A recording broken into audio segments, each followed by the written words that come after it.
Hello बच्चों, Tripathi coaching classes में आपका स्वागत है। आज हम कक्षा 9 का सेट पहला लेकर आए हैं, जो परीक्षा की दृष्टि से बहुत ही महत्वपूर्ण है।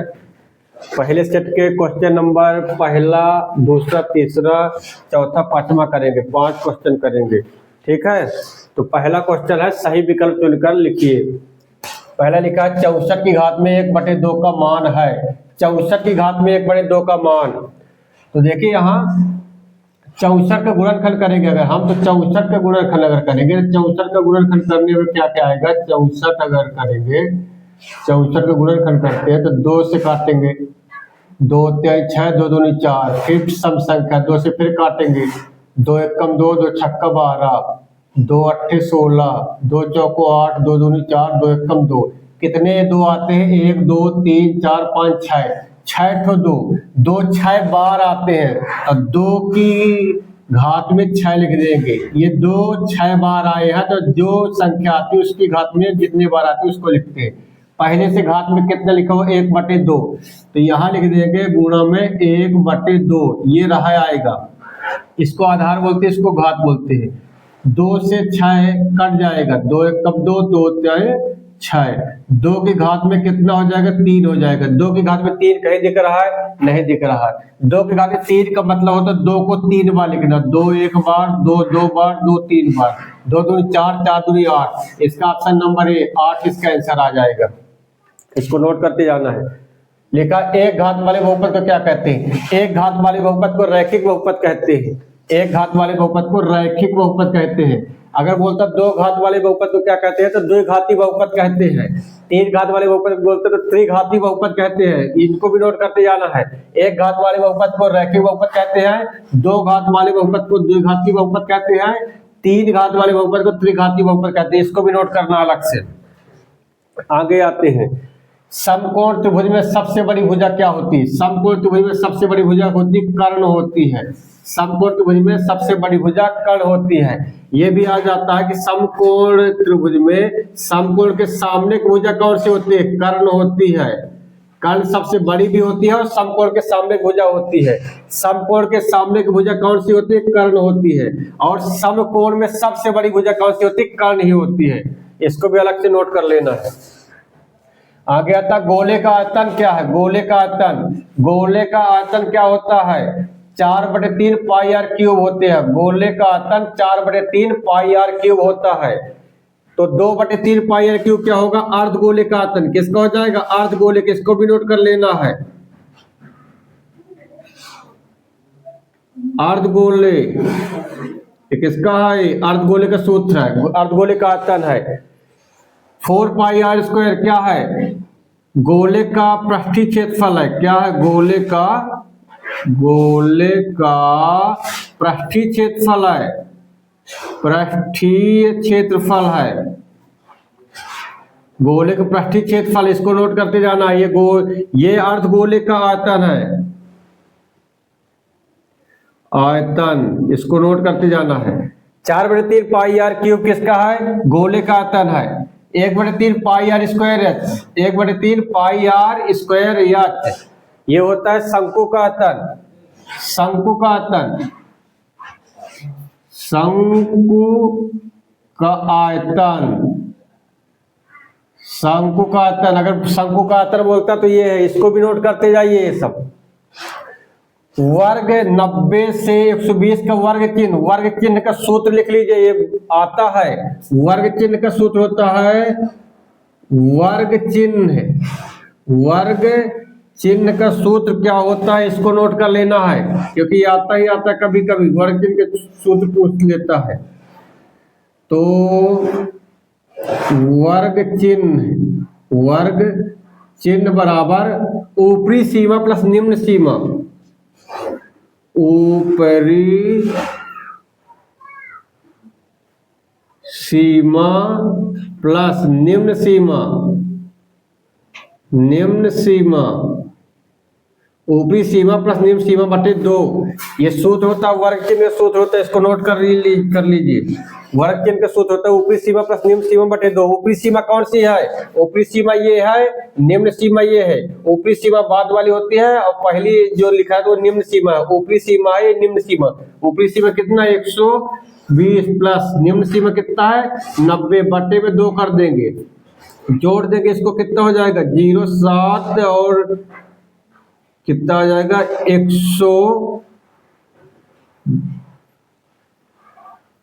9 2 11, 210 आ जाएगा, बटे में 2 हो जाएगा। 2 का भाग करेंगे। यहाँ पर विशेष ध्यान देना है, कुछ विद्यार्थी क्या कर देते हैं, 2 1 कम 2 2 5 10, गलत है। यहाँ 2 1 कम 2 हो जाएगा, 2 1 कम 2 हो जाएगा। इसमें नहीं जा रहा, दोनों लेंगे तो पहले 0 लगाएंगे, फिर 2 5 10 करेंगे, 105 हो जाएगा। ऑप्शन नंबर बी 105 हो जाएगा। बहुत से बच्चे गलती कर देते हैं कि 2 1 कम 2 हो गया और 2 5 10 हो गया, गलत हो जाएगा। 2 1 कम 2 है, इनको दोनों को एक साथ लेना तो पहले 0 लगाना फिर एक साथ लेना है। यक्ष अक्ष का समीकरण, यक्ष अक्ष का समीकरण y बराबर 0 होता है। यक्ष अक्ष का समीकरण y बराबर 0 होता है। यक्ष अक्ष का समीकरण y बराबर 0 होता है। वही बोलता y अक्ष का समीकरण, तो y अक्ष का समीकरण यक्ष बराबर 0। यक्ष अक्ष का समीकरण y बराबर 0। अगर बोलता y अक्ष का समीकरण, इसको भी नोट करते जाना जो एक्स्ट्रा बताते हैं। y अक्ष का समीकरण यक्ष बराबर 0।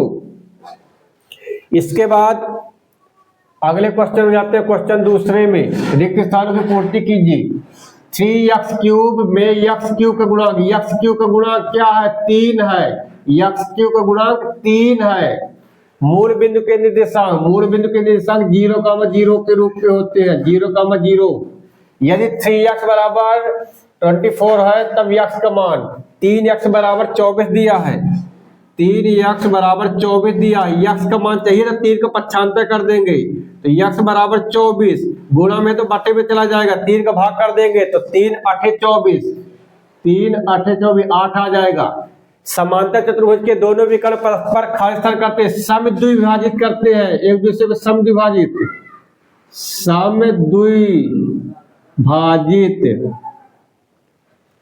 समद्विभाजित करते हैं, परस्पर समद्विभाजित करते हैं समांतर चतुर्भुज के विकल्प। दो वृत्त सदैव समरूप होते हैं, एक ही रूप के होते हैं। समरूप दो वृत्त, चाहे वो छोटा वृत्त हो चाहे वो बड़ा वृत्त हो, एक ही रूप दोनों का लग रहा है, एक ही जैसे दिखते हैं। अगला क्वेश्चन तीसरा, सत्य सत्य लिखिए। √2 एक परिमेय संख्या, असत्य है, √2 अपरिमेय संख्या है। √2 क्या है? अपरिमेय संख्या है, क्योंकि रूट की संख्या, अगर रूट के अंदर कोई संख्या रहती है वो अपरिमेय होती है। बहुपद x² + 2x + 3 एक द्विपदी बहुपद है, गलत है, त्रिपदी है। कितने पद? ये 3 पद, एक ये हो गया, फिर दूसरा ये हो, तीसरा हो गया, त्रिपद है। यहाँ द्विपदी बोला है, ये गलत है। एक पदी क्या कहलाता है? जैसे अगर इसको देखा जाए पूरा एक पदी है, ये भी एक पदी है भाई, एक पदी, सब एक पदी है। फिर अगला, जैसे इसमें देखा जाए ये भी एक ही पद दी है, इसको देखा जाए तो इसमें 2 पद है, तो इसी तरह इसमें 1 2 3 पद है, यह द्विपदी बोला है, असत्य है। बिंदु 0,3 तृतीय चतुर्थांश में स्थित है, गलत है। ये चतुर्थांश में नहीं, ये y अक्ष में स्थित है, ये y अक्ष में स्थित है। 0,3 y अक्ष में स्थित है, मतलब y का मान दिया हुआ है, x का मान 0 है, ये भी देखना है। x अक्ष के निर्देशांक क्या होते हैं? x अक्ष के निर्देशांक x का मान 0 के रूप में, मतलब x के कुछ न कुछ मान रहेगा, y का नहीं रहेगा।